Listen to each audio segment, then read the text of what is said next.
నమస్తే అండి. నమస్తే. చంద్రబాబు నాయుడు గారికి ఒక విన్నపం సార్. మా ఆటో వాళ్ళ బతుకులు ఏమీ బాగోలేదు, మా పరిస్థితులు ఏమీ బాగోలేదు. ఆటో ఫైనాన్స్ కట్టలేకపోతున్నాం. ఇప్పుడు ఉన్న పరిస్థితుల్లోనైతే చావు ఒకటే మార్గం అన్నట్టుంది మా పరిస్థితి. ఏంటి సార్ ఇది? 15%లో 12% ఆడవాళ్ళు మా ఆటో ఎక్కేవారు, ఇప్పుడు లేదు. మగవాళ్ళు ఆ 3% కూడా బైకుల మీద వెళ్ళిపోతున్నారు, వాళ్ళు ఎక్కలేదు. మరి మా బళ్ళు ఏం చేసుకోమంటారా? చెత్త కుండీలో పడేయమంటారా? మమ్మల్ని ఇందులో దూకి సావమంటారా? ఏంటి సార్ చంద్రబాబు నాయుడు గారు ఈ పరిస్థితి ఏంటి? ఉదయం వచ్చాను, ఇప్పుడు 3 అవుతుంది. ఇప్పుడుకొచ్చి 200 కూడా చేయడానికి చాలా కష్టమైంది నాకు. ఒకప్పుడైతే ఒక 500 600 ఇంటికి ఎట్టుకెళ్ళేవి, ఇప్పుడు ఆయిల్ ఖర్చే రావట్లేదు.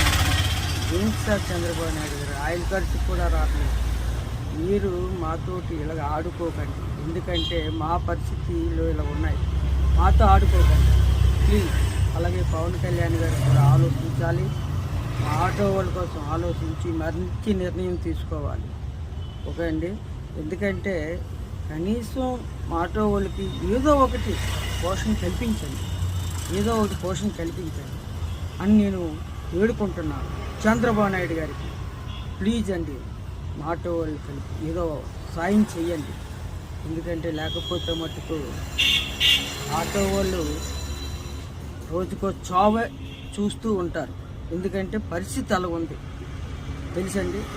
ఏంటండి ఎందుకండి బళ్ళు పెట్టుకున్నాం, అలా పెట్టుకొని ఇంటికి వెళ్ళిపోయా పడుకోవడం తప్ప ఇంకేం లేదండి. వ్యాపారం అనేది ఏమీ లేదు తెలుసండి. అందుకోసం ప్లీజ్ సార్ చంద్రబాబు నాయుడు గారికి ఈ వీడియో షేర్ చేస్తారని మరీ మరీ వేడుకుంటున్నాను. ప్లీజ్. మా పిల్లలు ఏడుస్తున్నారు సార్, ఆ ఏడుపులు మీకు తగలకూడదని మేమెంతో ఆశిస్తున్నాం సార్. Please sir, please. మీరు మళ్ళీ మీరే మళ్ళీ సీఎంగా కావాలి, మమ్మల్ని ఆదుకోండి సార్. కంపల్సరిగా మిమ్మల్ని మేము సీఎం చేస్తాం, మీరు మమ్మల్ని ఆదుకోండి ప్లీజ్. ఎంతమంది కుటుంబాలు ఆదుకుంటే మీకు అంత పుణ్యం జరుగుతుంది సార్ చంద్రబాబు నాయుడు. ప్లీజ్ అండి.